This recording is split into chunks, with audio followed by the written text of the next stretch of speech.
Hello and welcome everyone, and thank you for attending today's webinar, Reaching Untapped Markets, Renters, Appliances, and Cold Climate Heat Pumps.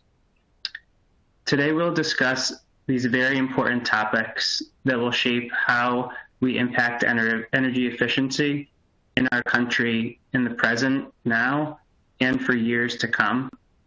I've been excited about this panel and actively involved, and the title explains very well the importance of the fact that these are untapped markets.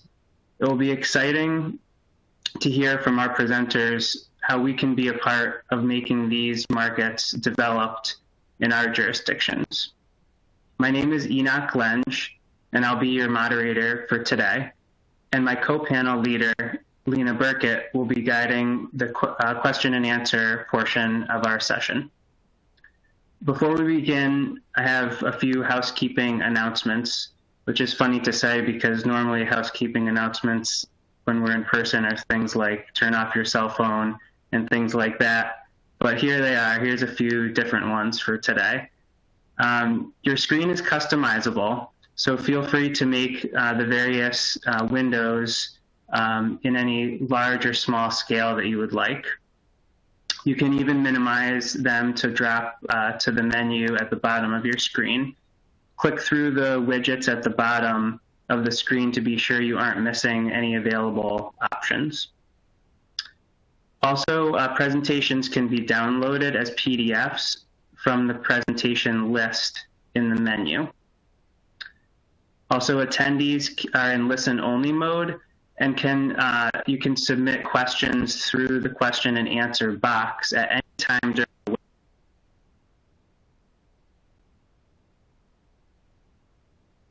at the end of the presentations. The question and answer can be accessed in the menu at the bottom of your screen if it is not already visible. Also, all presentations will be available for on-demand viewing within a few days on the Engagement Hub.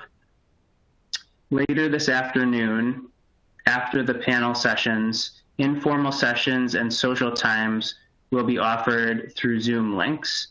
To access these sessions, you will find the links in the session icons on your menu bar. Typically, the afternoon or evening session at ACEEE is a little different than these, but we're happy to make this work and happy to have all of you here as attendees. So on behalf of ACEEE, we wish to first recognize and thank our sponsors for this event.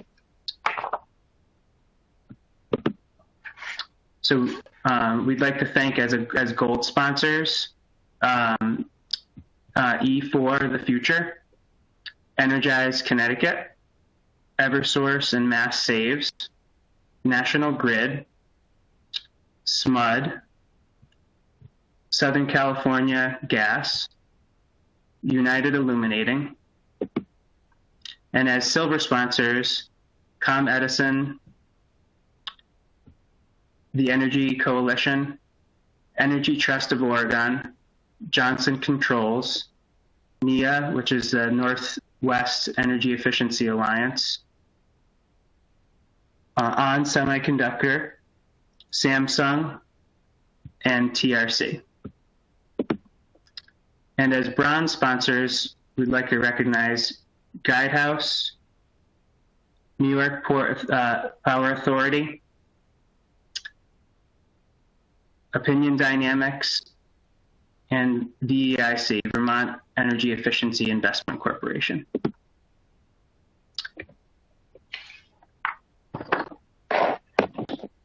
And now I'd like to introduce our distinguished panel of speakers. The first speaker we will start with today is Hannah Bastian with ACEEE. Hannah will discuss energy efficiency in the rental market. And without further ado, take it away, Hannah. Okay, awesome. Thank you so much for that introduction. And I just want to say that I'm so grateful for the opportunity to share the findings from my paper on rental energy efficiency policies. Just a bit about myself. My name is Hannah Bastian. I'm a research analyst at the American Council for an Energy Efficient Economy. I'm on the buildings program, and I help lead a lot of our research on residential energy efficiency. And this paper kind of came out of our ongoing research on minimum building performance standards for existing buildings.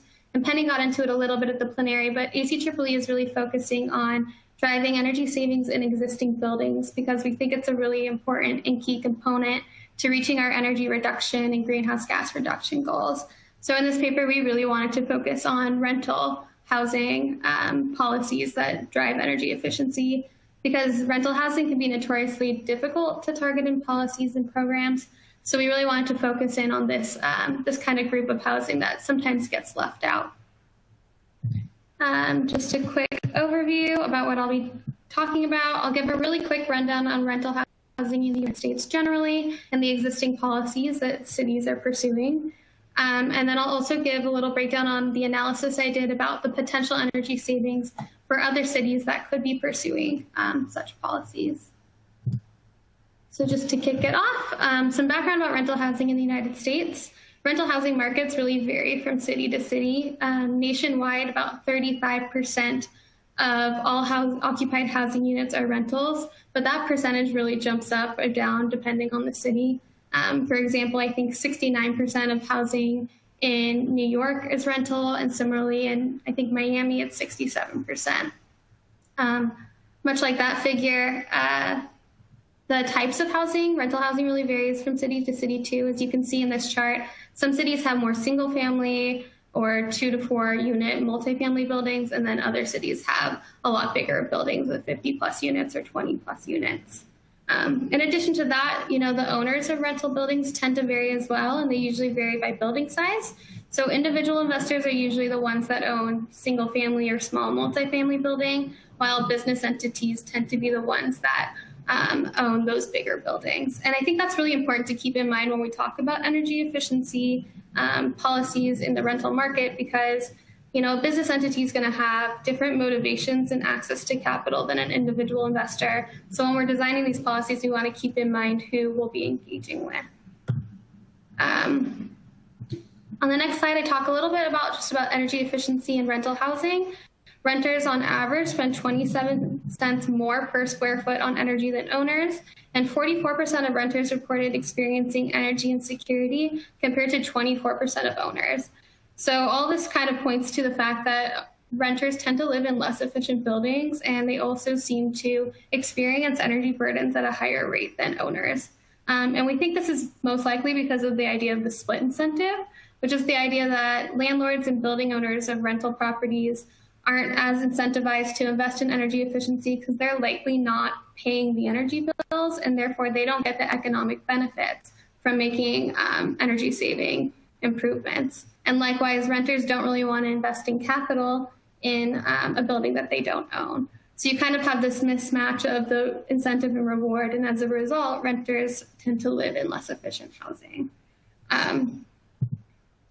So that kind of gets to the point of why we should be pursuing rental energy efficiency requirements, because this is one way to get over this split incentive, is mandating that rental properties meet certain energy efficiency requirements.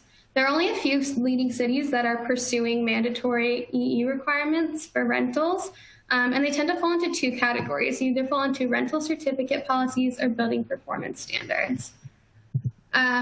In rental certificate policies, a lot of cities already have these. They just simply require the building owner to certify their units before they can rent or lease them out. It's usually for health and safety reasons, just to make sure that renters are in healthy and safety homes, or health and safe homes. The first city that started incorporating energy efficiency requirements into their rental certificates was Ann Arbor, Michigan in 1985. And they just included very, very basic weatherization requirements, like sealing all gaps and cracks in the building shell and adding attic or top floor insulation. But then in 2009, Boulder introduced energy efficiency requirements into their rental certificate policy, and these requirements were a lot more stringent. They passed the policy in 2009, but it went into effect in 2018 because they wanted to give building owners a lot of time to familiarize themselves with the requirements and also be able to meet them. And they set the efficiency level at the 1999 Energy Code and gave the building owners 2 ways to meet the requirements. They could either do the performance pathway, which was getting a score of 120, a HERS score of 120 or lower, or the prescriptive pathway, which was a checklist of different measures that would eventually equal up to that 99 code. And each of those measures corresponded to a point value, and they had to get 100 points on the checklist. So as of 2019, 22,000 properties are certified, and 50% of the units met the requirements just on the first inspection, and then another 17 were exempt from having to make upgrades for a variety of reasons. On average, the houses that had, or units that had to make upgrades were about 14 points short of that 100-point minimum, and they had to pursue 2 measures to meet the requirements, and the most common were attic, crawl space, and wall insulation. The other type of policy that we're seeing that's becoming more popular, especially in the recent years, is building performance standards. Building performance standards are just basically, they set a performance requirement for a certain size building. A lot of building performance standards that we've seen today have built on existing benchmarking ordinances. So they're usually targeting larger buildings of like 50,000 square feet, 25,000 square feet. One of the first ones was Washington, D.C. They passed it in 2019. And they're setting the performance requirement at the median Energy Star score for each building size. And then the inefficient buildings that don't meet that median score have to demonstrate a 20% EUI reduction over 5 years, or choose from prescriptive measures that achieve savings of at least 20%. So kind of like that Boulder checklist. Similarly, in New York City passed legislation in 2019, but they're doing carbon intensity limits on buildings greater than 25,000 square feet.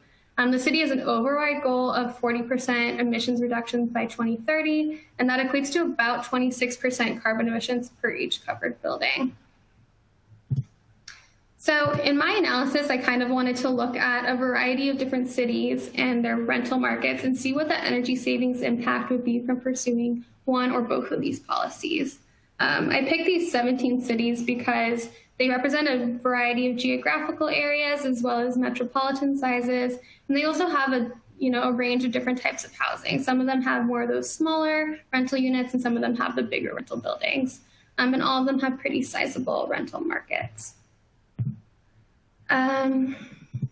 I wanted to look at savings for 3 different groupings of housings. I did single-family, multifamily housing with 2 to 19 units, and then multifamily housing with 20 plus units. And the reason I decided to break it up this way was because if you're thinking about designing efficiency requirements, the requirements are probably going to look different for a single family home than a multifamily building with 50 units. So I really wanted to separate out single family, but I also wanted to separate out the small and medium-sized multifamily buildings and those larger multifamily buildings. And the reason I chose the 20 plus cutoff is because the Energy Star score that a lot of benchmarking ordinances are built off of can only calculate an Energy Star score for buildings with at least 20 units. So that seemed like the right place to cut off, the bigger units or the bigger buildings from the small to mid-sized buildings.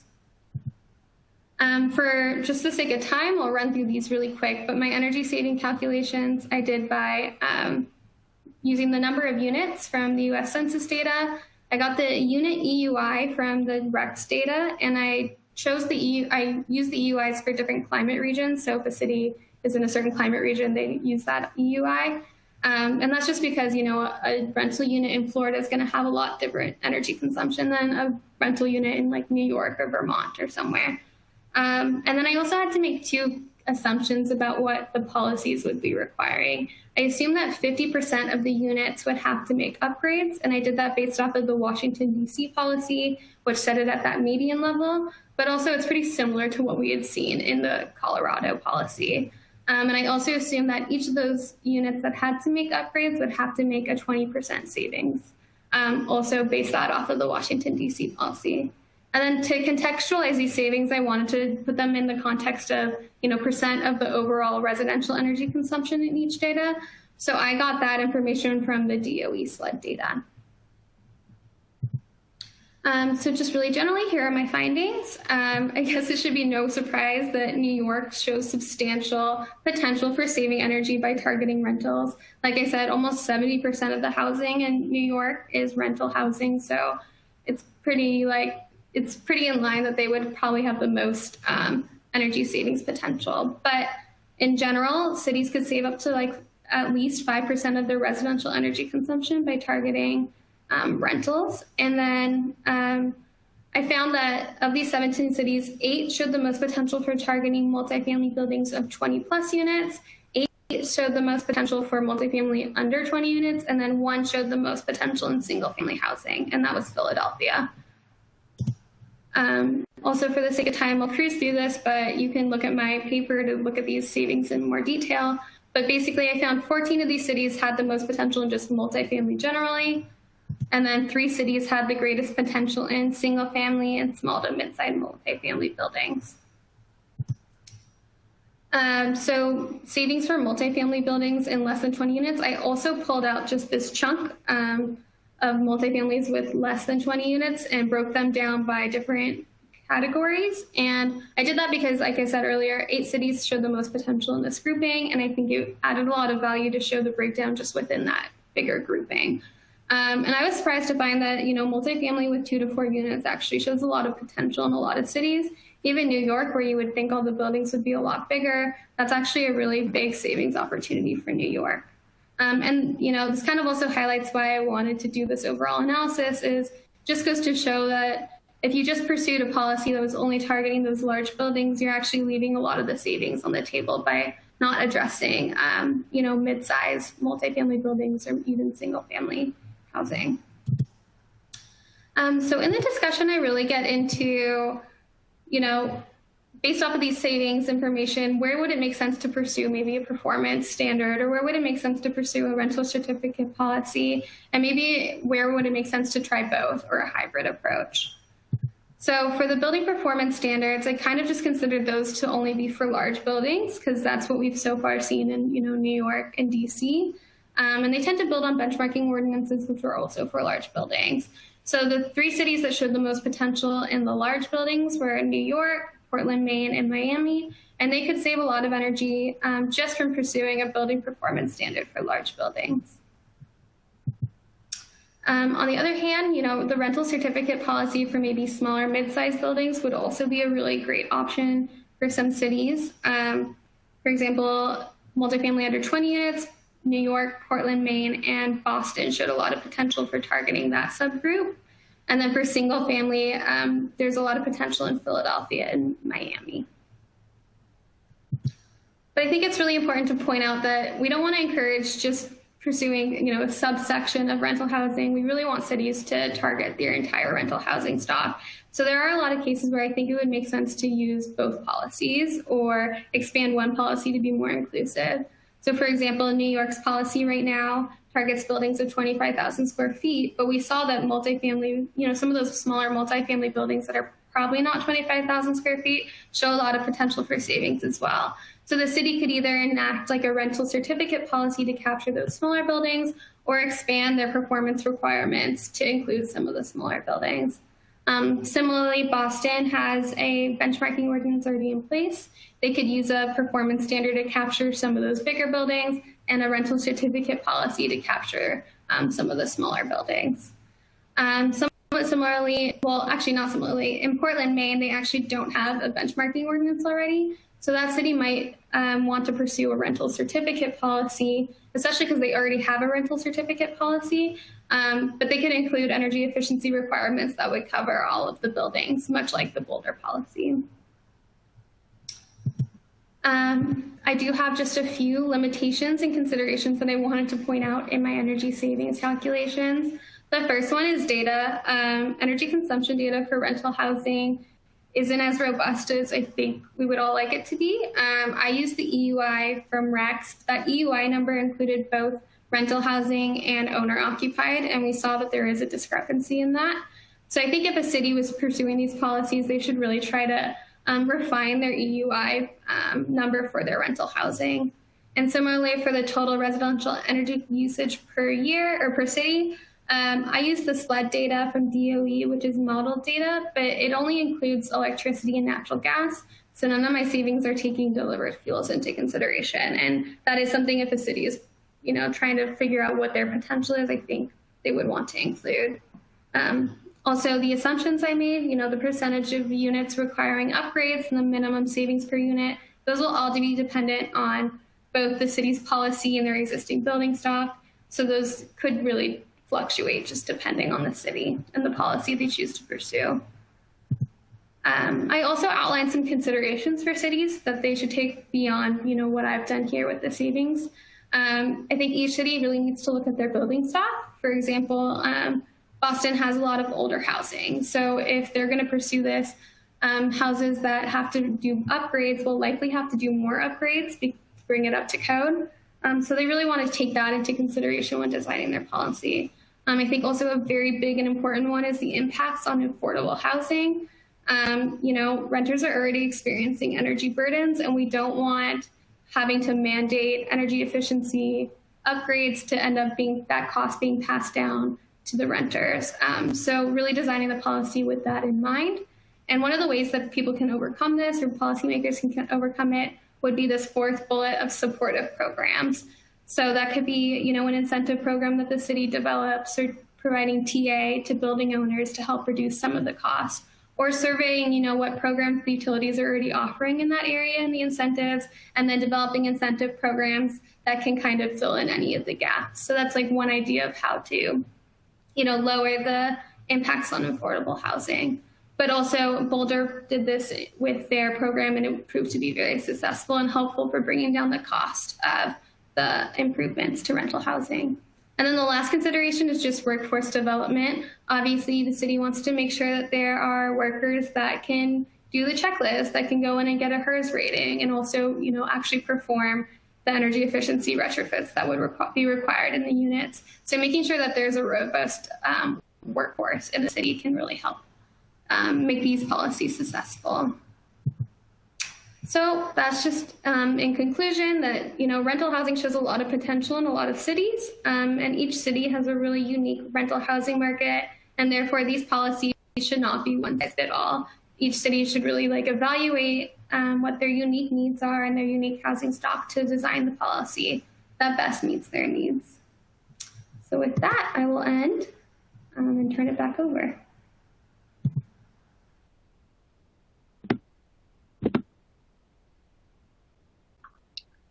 Great. Thank you so much, Hannah. Really appreciate it, and great presentation. And it actually ties in very well to our next speaker. Marty Frank is with Energy Efficiency for Everyone, and her presentation will discuss the appliance industry and how it impacts equity. So I'd like to turn it over to Marty. Thank you, Enoch, and thank you, Hannah, for that great information on renters. I am excited to talk to you all today about an innovative and still relatively new effort that I'm working on with my colleague at VEIC, Chris Badger. The collective approach of our title is the SHIFT Consortium, and by collective we mean it's being pursued by multiple efficiency program administrators who work independently, but in alignment in both their retail promotions and in research and market transformation work. In 2020, the consortium has 4 sponsors, and it is administered by Efficiency for Everyone and VEIC. We provide what in the collective impact space is called the backbone functions. We support the sponsors' fieldwork, facilitate communication and shared learning, guide the group strategy, and in our case, it includes conducting a substantial amount of new research. So the purpose of the SHIFT Consortium is to make efficient appliances more affordable and accessible, and we do that in 2 ways. First, there are the retail promotions. So these are highly targeted point-of-sale markdowns that use utility dollars to reduce the cost of the cheapest energy-efficient appliances so that they are affordable to people shopping at the lowest price points. Think under $600 for a washer or fridge. And I'll talk more in just a moment about who those households are. Second, this group co-funds and co-directs research and development designed to do three things. Number one, to provide new insights about the people who can't afford efficient products, insights that we can use to design new ways to serve them. And this was the focus of our biggest research project in 2020. Number two, we want to make sure we're not leaving anyone out. So while Shift started with retail, this year we've been looking into two other paths to market with the intention to pilot promotions in 2021. One is the rent-to-own or lease-to-own market. That serves a population who are almost exclusively very low income, often unbanked or without access to credit. The other channel is multifamily distributors who sell directly to large property owners. And number three, the work that is perhaps the biggest challenge, but also I think the most exciting, that's addressing the systemic changes that need to be made to ensure that this market delivers efficiency to all buyers, and not just those who can afford to pay a premium. Now, there are good reasons to collaborate, none of which will be news to anyone who's familiar, not only with what's happening in the broader social impact arena, but with previous efforts in our own industry. The antecedents of the Shift Consortium run deep. They go back to the early 1990s, as well as throughout the past decade. But there are a couple of things that differentiate our work on Shift. The Shift Consortium has a slightly different goal than previous efforts. In the past, the focus of collaborations has been on bringing innovative products to market, either introducing totally new technologies or maybe those that were new to the US.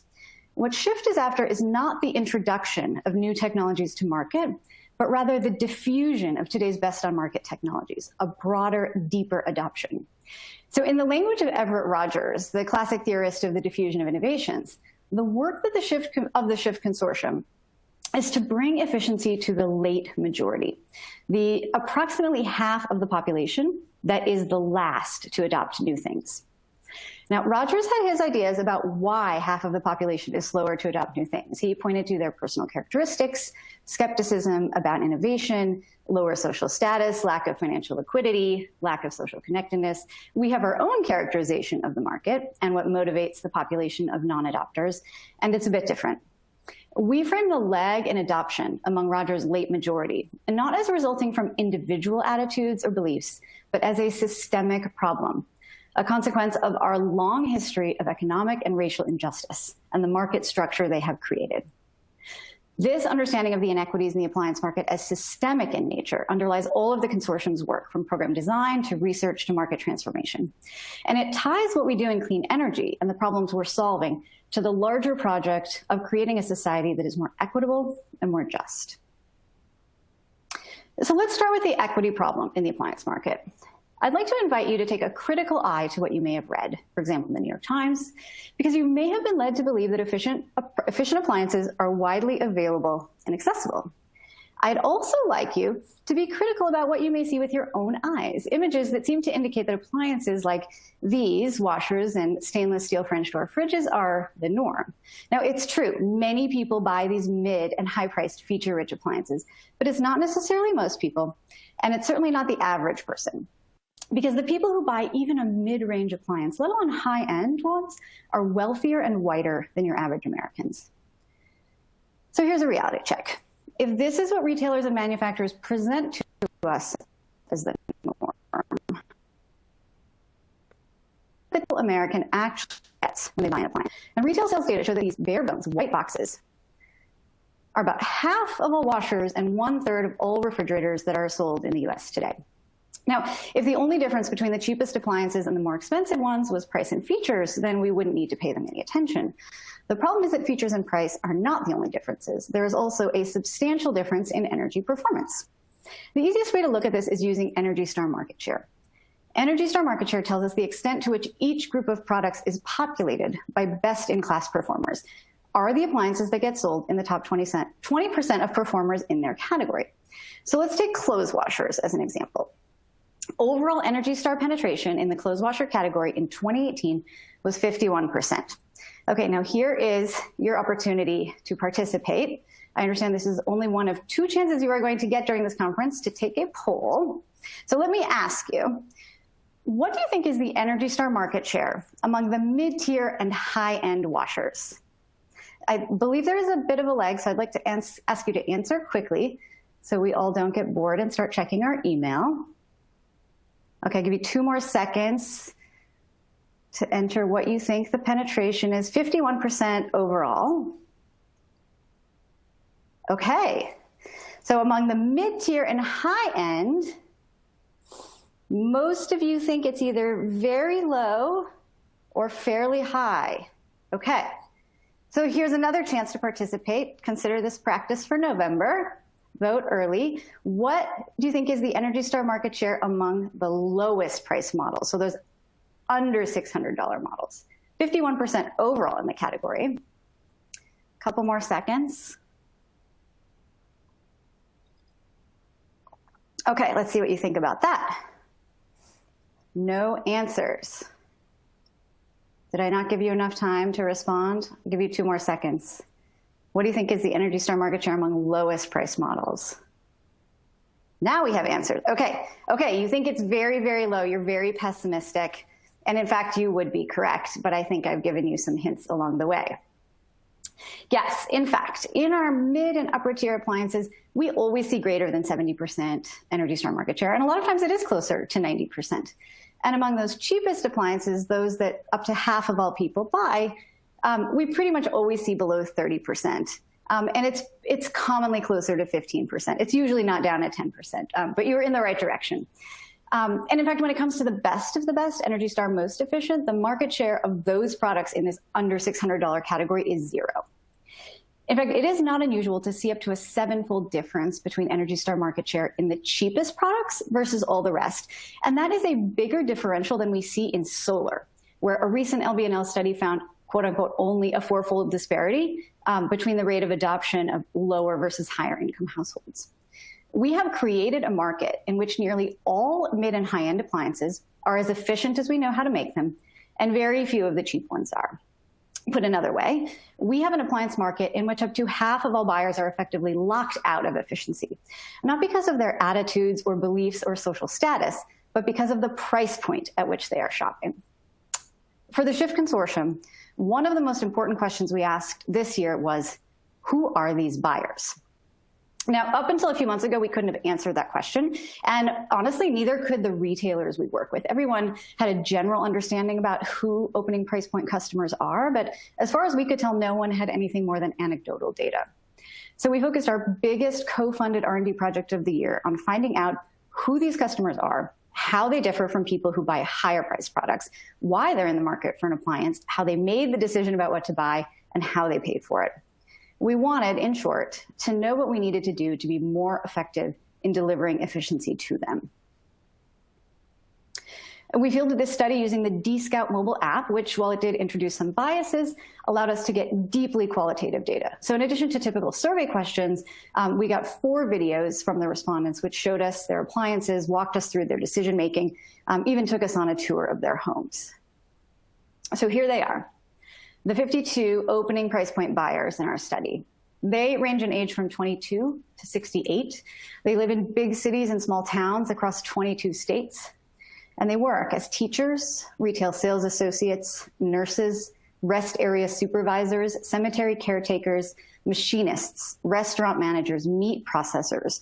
They are retirees, they are stay-at-home moms. They live with children.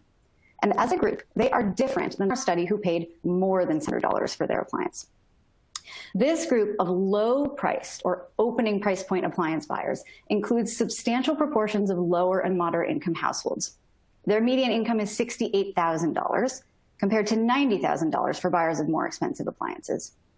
They also included 3 times as many low-income households. 1/4 of these cheap appliance buyers had incomes under $50,000.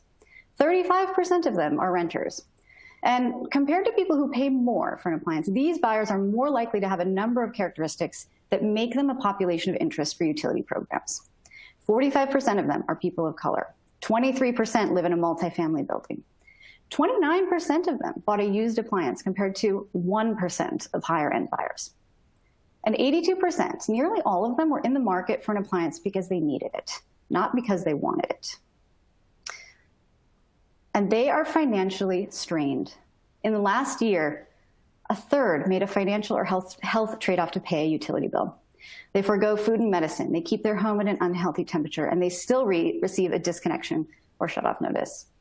Almost a third used financing from the retailer to purchase their appliance. They couldn't pay the full amount up front. And 15% have taken out a high-interest loan, like a payday or an auto loan. In pretty much every way, these are the people whom energy efficiency programs have long called hard to reach or underserved.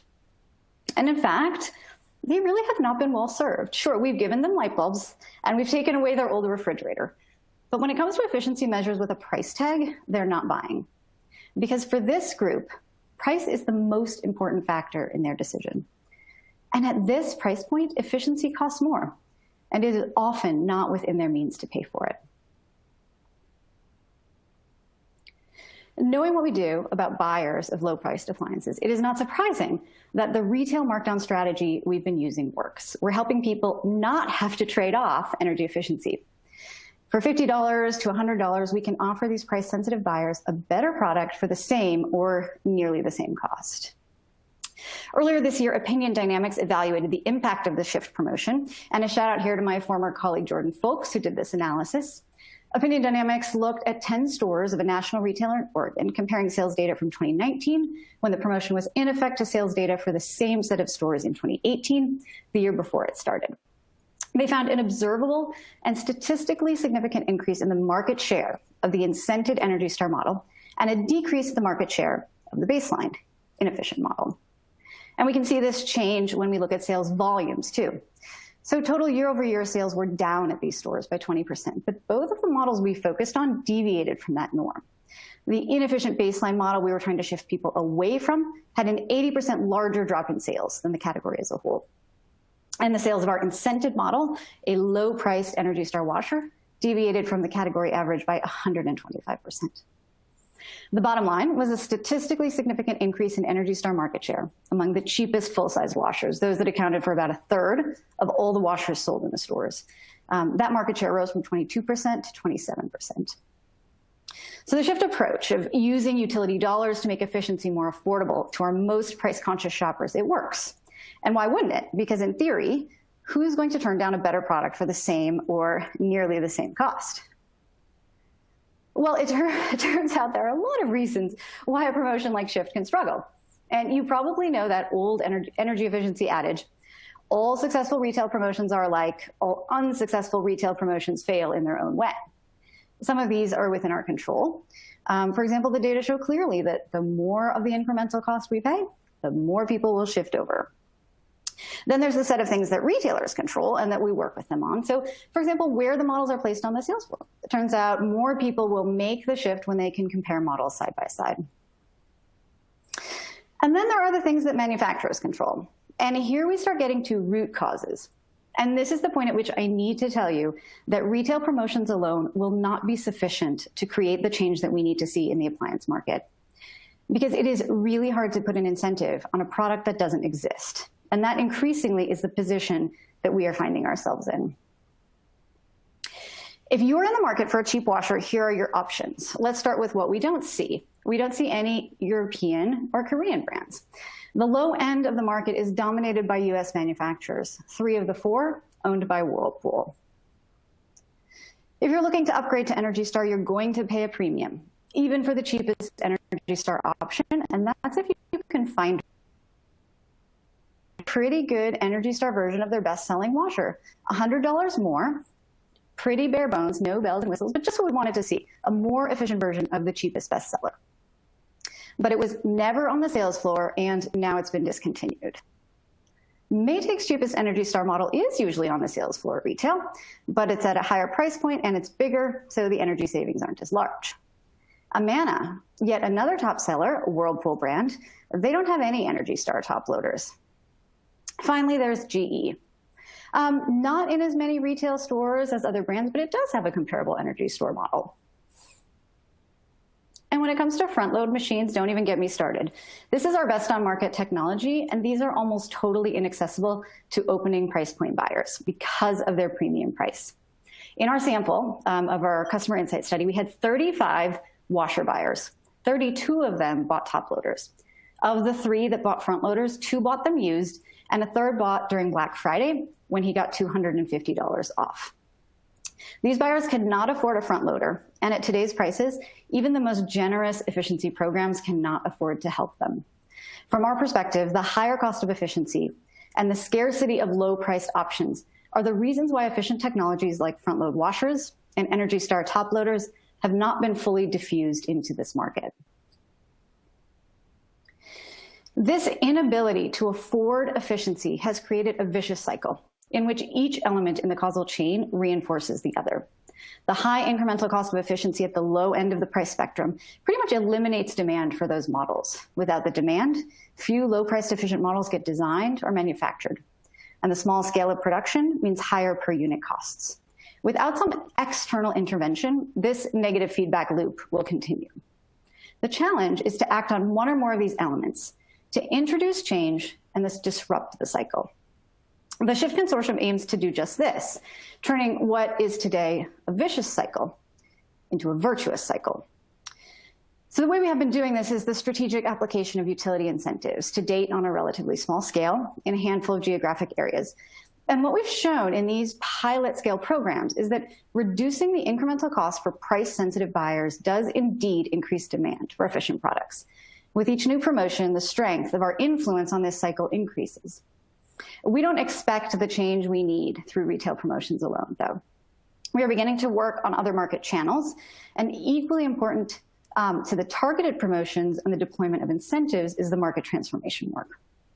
The change we are seeking requires direct work with retailers and manufacturers and the agencies that set standards and specifications to prompt each of them to make the changes they and only they can make to increase equity in this market. The outcome of both promotional activities and market transformation work will be an increase in demand for affordable, efficient products. Once demand increases to a certain point, production must increase to meet it. What that means at the level of the factory and the production line is going to be different for each different product type. Manufacturers have told us that when demand increases to the level that current production cannot meet, they will be forced to change over production lines, potentially even retool factories. And the general consensus is this would occur over a period of 1 to 2 years.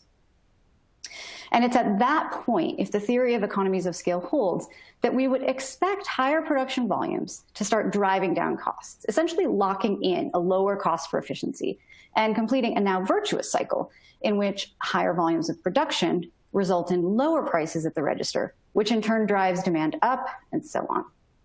We can then even envision a point at which utility incentives could be withdrawn from the set of products in this cycle and placed elsewhere, perhaps on other newer technologies, where there is still a substantial incremental cost and an affordability problem. Okay, well, I will close by acknowledging again my collaborator in administering the SHIFT Consortium, Chris Badger at BEIC, as well as the 2020 SHIFT sponsors, Efficiency Vermont, Energy Trust of Oregon, Platte River Power Authority, and SPUD. And thank you to you all for taking the time to see this market from our perspective.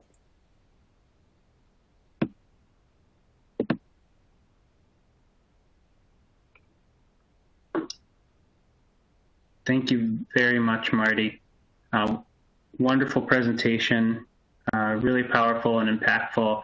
And I think what is a really interesting common theme between Hannah's presentation and Marty's is that both of these topics, or what we would, I guess, call, based on the title, untapped markets, they both require some unique intervention that's not necessarily traditional to influence market transformation.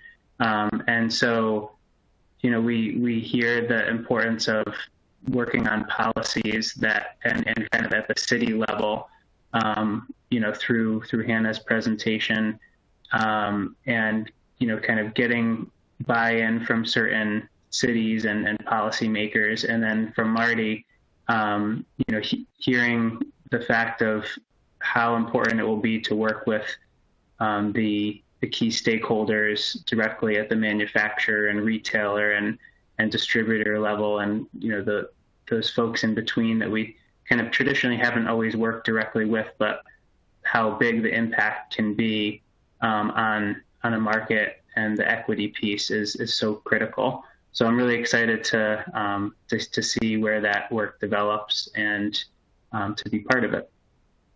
And so thank you very much. And one reminder just to the audience is, and to the attendees is, if you'd like to ask a question, please use the Q&A box at the bottom of your screen on the widgets, the tabs on the bottom. Click in there and you can type in a question.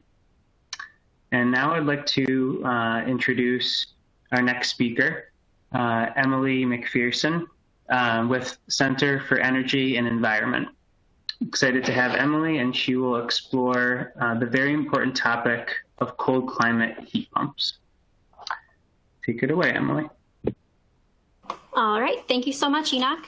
So as you mentioned, I'm a program development manager at Center for Energy and Environment, and I'm presenting today from Minneapolis, Minnesota. And what might look like a nice plain background is actually a piece of canvas hanging to conceal the fact that I'm presenting from a warehouse so that I could be in a nice quiet place away from the background noise of kids at home.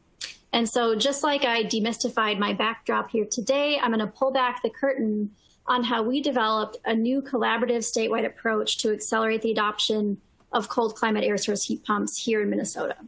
And before I get into the presentation, I'd like to acknowledge my co-authors on this paper and co-workers on cold climate air source heat pump work at CEE, Carl Nelson, Ben Schoenbauer, Alex Hayner, Isaac Smith, and many others as well. This is a big team effort and a big focus of ours here at CEE. So before I dive into the meat of the presentation, I'll just quickly cover who we are. Center for Energy and Environment is an energy efficiency nonprofit, and we've been around since 1979. We're based here in the Twin Cities in Minnesota, and we deliver energy efficiency programs on behalf of utilities. We conduct field research on efficient technologies. We provide engineering services to large commercial customers. We help craft policy in the state, and we also offer low interest lending products on energy efficiency products and services. And the work that I'm going to touch on today really hits on all of these different functions that we have at our organization.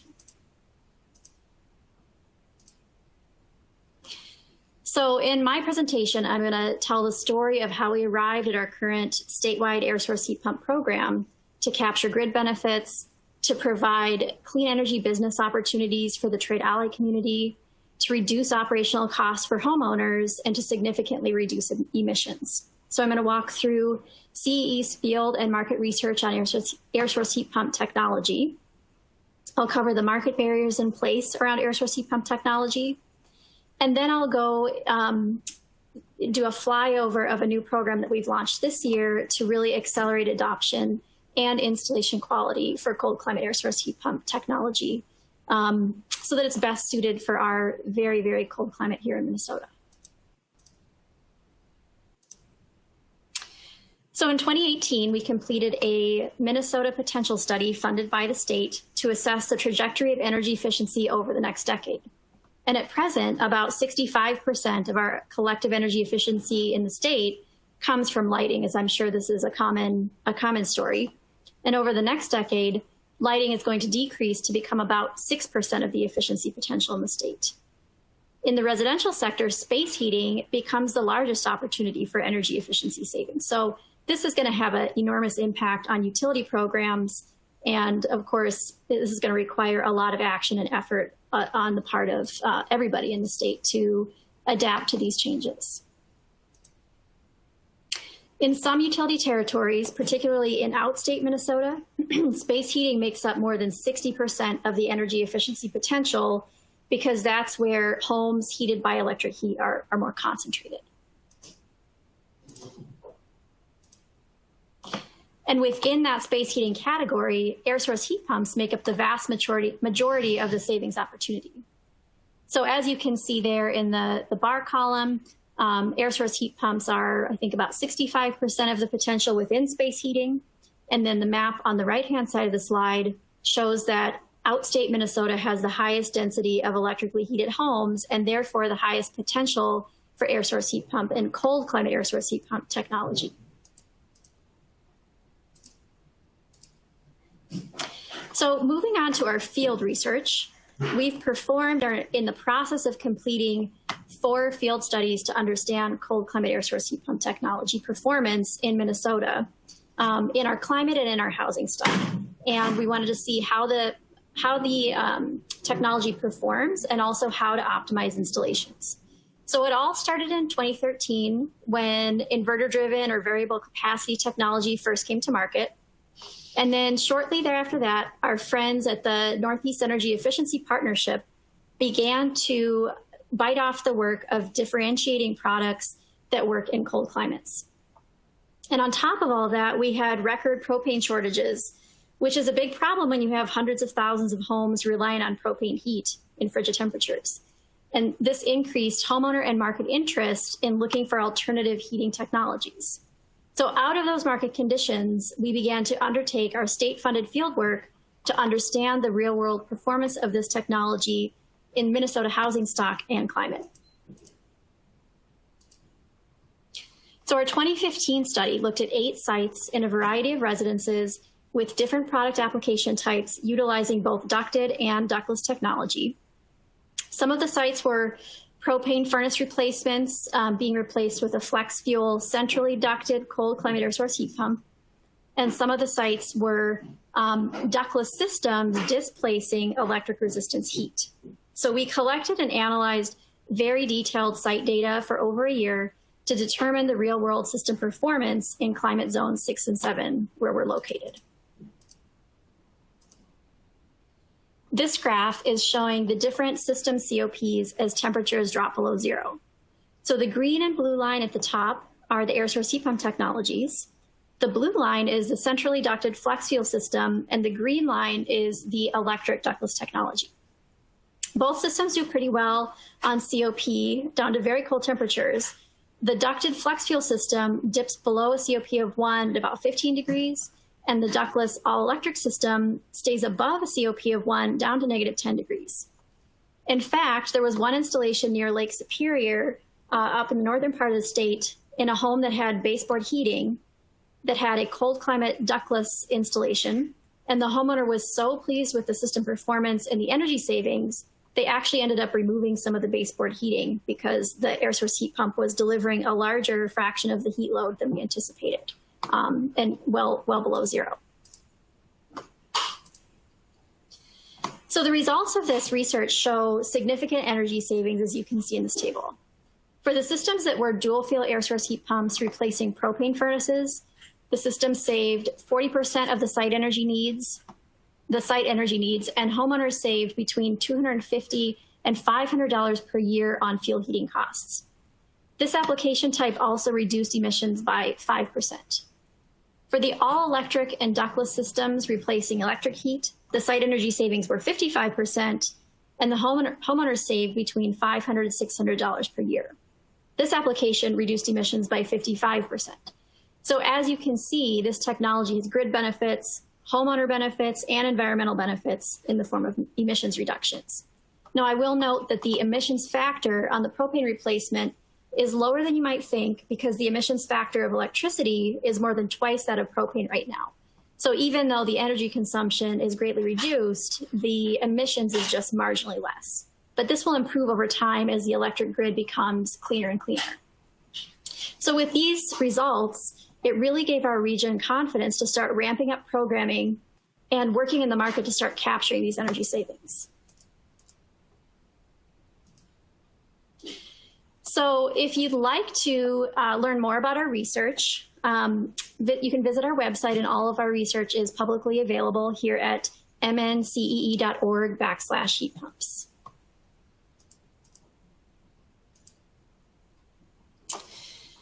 So I'm going to talk about the state of the market. I've talked about the research and then kind of where we've been in the last couple of years with the state of the market.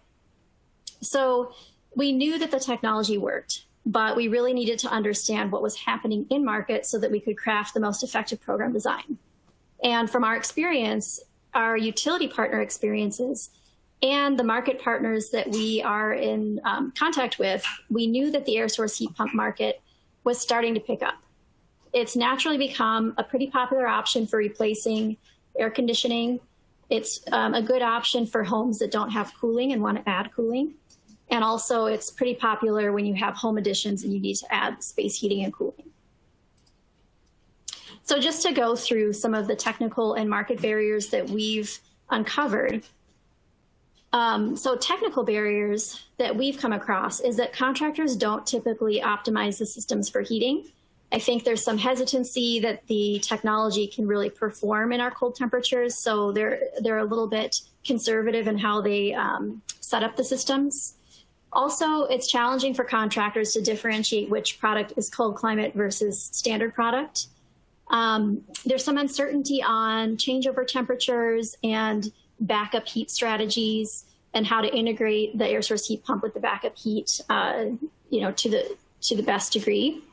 And then many applications, there are a lot of application types that are possible in our state and technical nuances for each. So there's just a lot of information to understand if you're really going to promote and install the technology. And then market barriers. Few homeowners are aware of the technology in general, and also the cost savings and energy savings and the non-energy benefits that come with this technology. There's uncertainty that the technology works in our climate, both on the side of homeowners and contractors. And it's not easy to find a contractor who will bid an air source heat pump. And I have firsthand experience with that. And so due to the low volume of installations right now, bids tend to be coming in pretty high in our market.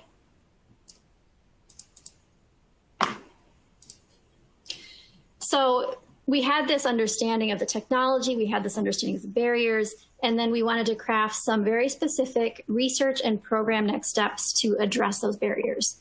So on the research side, we attained additional funding for more research projects. The goal of the research, which is currently underway, it started in 2019, is to better understand how to optimize installations to capture the greatest savings. So the outcome of this research will be that we can provide more specific guidance on sizing, product selection, control strategies in all of the common applications that we see here in our state. And then on the program side, so for our program next steps, we wanted to design a program that would really address these market barriers, chip away at them, and accelerate adoption of the technology to benefit the utility programs. So we knew that the technology was ready for prime time, and there were an abundance of rebate programs already available through our local utilities with very high rebate amounts, up to $2,200 per installation. But there's still a lot of opportunity to really work with the market and overcome those barriers so that the utility programs can be as successful as possible in capturing all of that potential. So this brings me to the present day. And in 2020, we launched a new program called the Minnesota Air Source Heat Pump Collaborative, which I'll describe in some more depth. Our collaborative members are, let's see, we've got Otter Tail Power, Minnesota Power, Great River Energy, Minnesota River Energy Resources, and Southern Minnesota Municipal Power Agency. And then we, CEE, administer this program on behalf of all of these funders. We're also collaborating nationally as we develop resources so that we can leverage what already exists. We know that other organizations out there have done a lot of work in this space, and we really want to learn from that work. We also want to create connections so that we can share what we're developing as well. So far we've been working with the Northwest Energy Efficiency Alliance, or NEA, and the Northeast Energy Efficiency Partnership, or NEEP, on program design, resources, and technical guidance. So the vision for this collaborative, we really took a page from the market transformation playbook and designed a program that takes a long view in the market. So our initiative is initially planned for 3 years, but we're taking a 10-year view of the market. And our vision is to make air source heat pumps the first choice for contractors and homeowners when replacing electric and delivered fueled heating systems or air conditioners by 2030. And of course, that's when space heating becomes such an important part of our energy efficiency portfolio. And we want to make sure that every system is optimized for both heating and cooling. So the specific goals of our collaborative are to maximize the energy savings that can be captured through our local utility programs. We want to coordinate and align as much as we can across the Minnesota utilities. We really want to work with and support the trade industry, both in providing technical resources, but also learning from their experiences. And ultimately, we want to accelerate this technology that we believe will play a really important role in decarbonizing Minnesota's economy. So to get down to brass tacks on the specific work that we're doing, there's sort of 5 buckets of activities that we're performing through this program. We are working on technical guidance. So we're considering product specifications and qualified products lists. And after weighing out all of the different options, as a collaborative, we decided to point to NEEP's product spec and QPL for consistency. Many of our funders are utilizing this criteria in their program designs. And in addition to that, we're also developing design and installation guides and performing site inspections across the state so that we can get a sense of what's really happening in the field and then take that information and weave it back into our resources. The next item is manufacturer and distributor engagement. So we took an inventory of the distribution network in our state, and we're beginning to engage with both manufacturers and distributors to understand where the market's at now, and then find ways to work together on promotion and to gather market intelligence. Now, the biggest part of our work is installer training and support. So we're developing trainings, resources, and engagement to really help installers understand the technology, get the information they need to adopt the technology, and accelerate the volume of installations that we have in our state. Market data analysis is a part of our work, so we're all about collecting data. We're collecting data from distributors and from all of our participating utilities so we can get a picture of the market and use that data to help steer our efforts and also to track success over time. Utility coordination is a big component. We have 5 utility and utility aggregator funders who represent, I think, over 100 utilities in the state. And so sharing information across all of those utilities, learning what everybody's working on, sharing lessons learned, and starting to begin to move in the same direction. And then what's not on here is strategic marketing. Strategic marketing is marketing in general is not a core part of what we do. That's done by the utilities and by the market, but we are trying to facilitate resources and recommendations when it comes to marketing. So the first thing that we bit off at the beginning of 2020 was to really organize and prioritize the application types prevalent in our state, with the biggest opportunities in the market so that we could focus our resource development and our engagement. The highest savings opportunities is in replacing electric resistance heat. So that's a really big focus of our work. We're also focused on replacing propane furnaces with dual field cold climate air source heat pumps. And then lastly, there are energy savings in AC replacement, and the market size is quite large. So that's also a focus of our collaborative this year. We do have a website, so if you're interested in looking at any of the resources that we've developed so far, I encourage you to take a look. It's mnashp.org. And on that website, you will find our trainings are located there. They're under development right now. And at the beginning of the year, we plan to do in-person events. And of course, for obvious reasons, we had to pivot and change direction on that. We surveyed installers and learned their preferences about training, and we pivoted to online on-demand modules that contractors can take on their own time. And then we've coupled that with virtual direct engagement. So we have 1 module complete and 3 additional underway. And we're covering things like utility rebates, installation design considerations, installation best practices, and sales and marketing.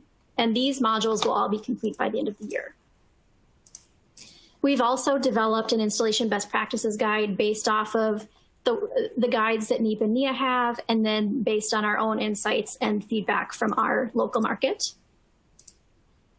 We've created an interactive utility rebate map so that contractors and consumers can hover over their location and get details on rebate programs in their area.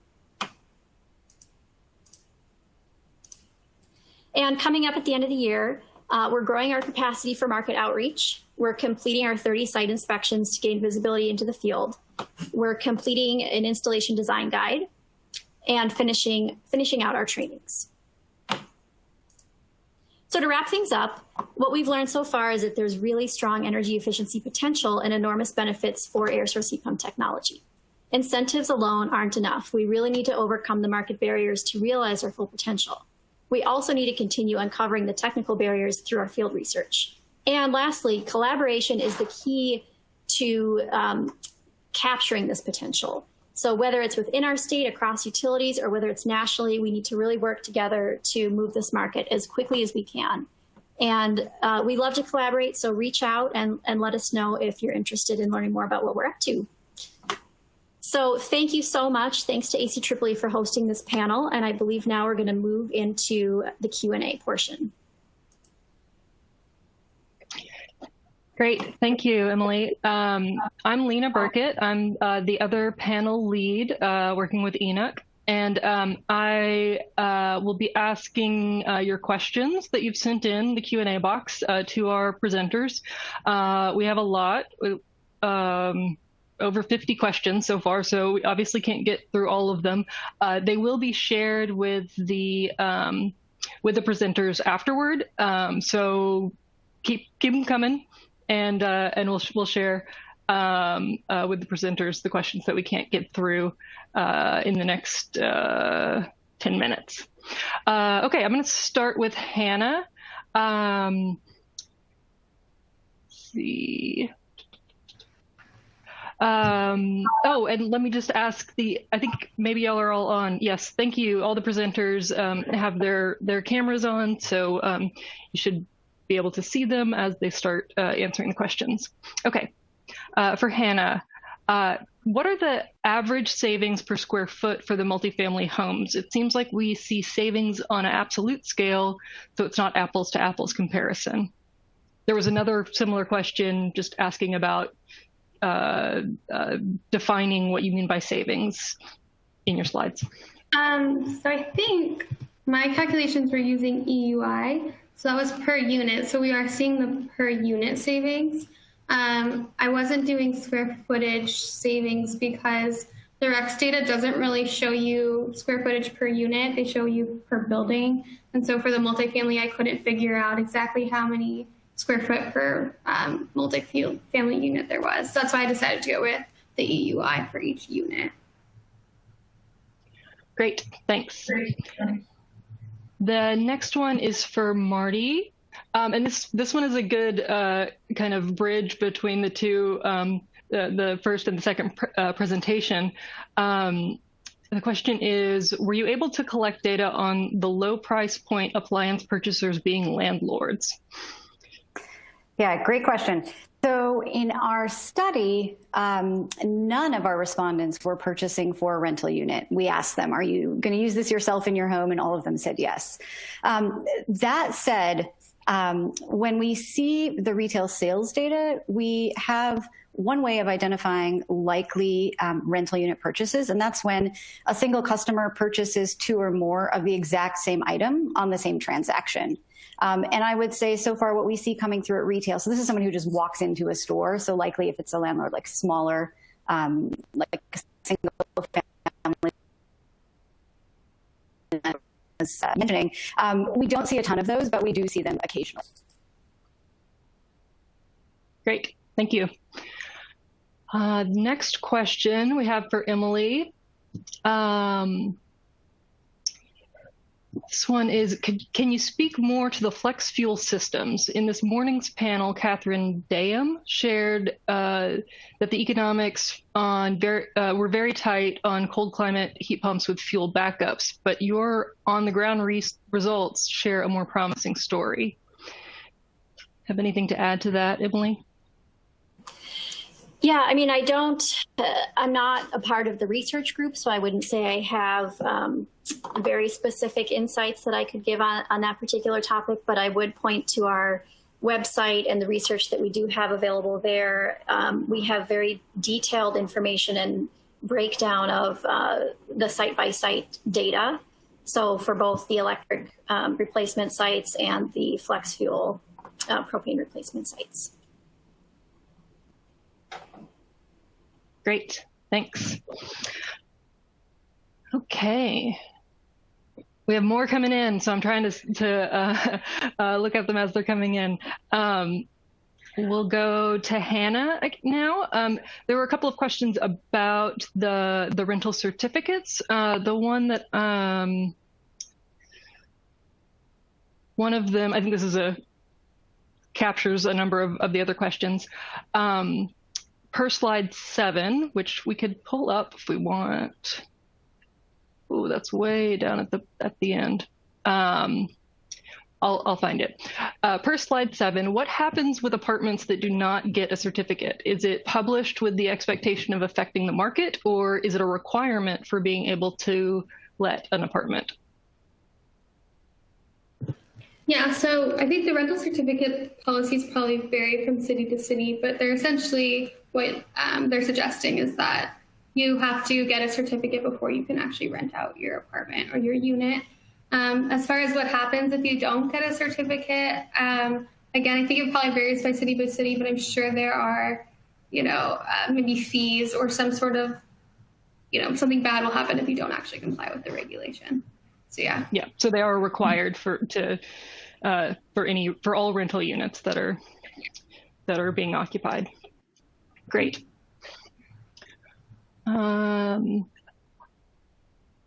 So Marty, we got a few questions kind of related to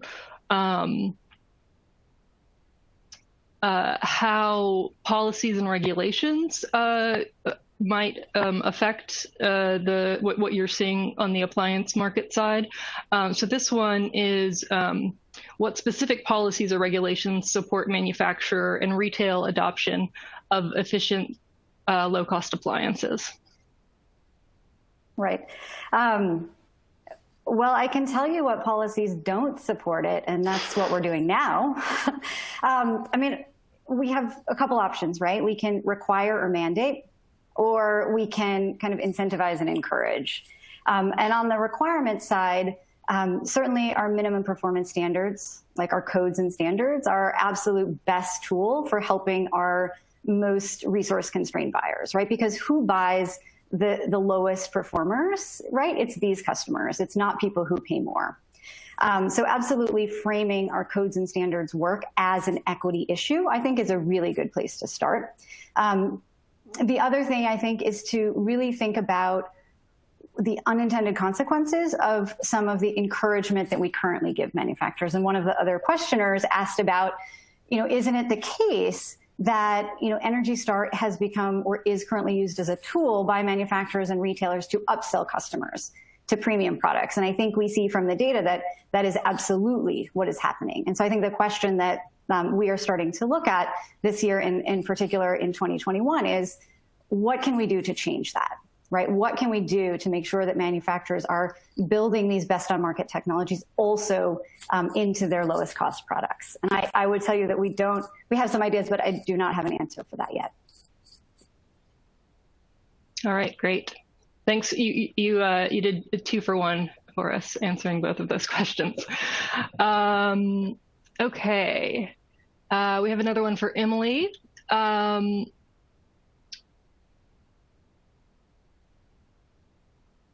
were a couple questions kind of about cost effectiveness and payback comparisons. If you have any insights on the comparative, payback for air source heat pumps among different markets.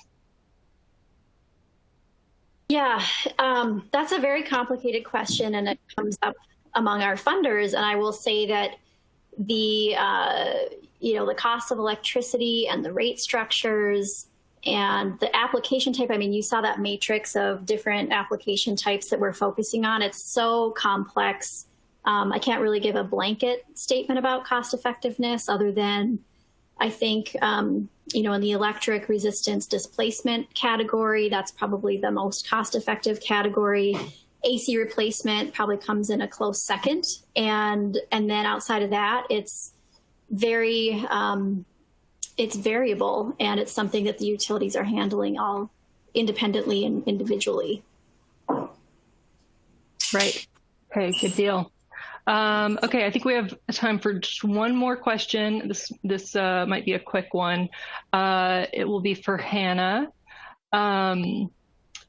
Question is, did you consider statewide rental energy efficiency policies, or is this better as a city-based approach? Yeah, that's a good question. As far as I know, there aren't any statewide rental energy efficiency requirements.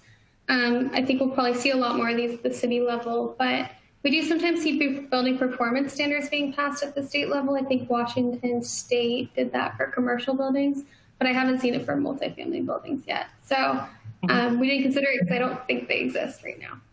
Right. Well, the DC policy, a city and a state, or yeah, something like that.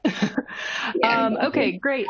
Well, we are out of time. Like I said, all of these questions will be shared with the presenters so that they can follow up. Appreciate everyone's attention and joining us today.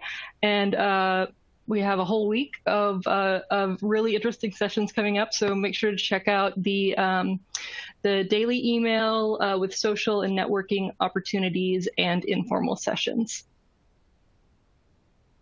Have a great day, everybody.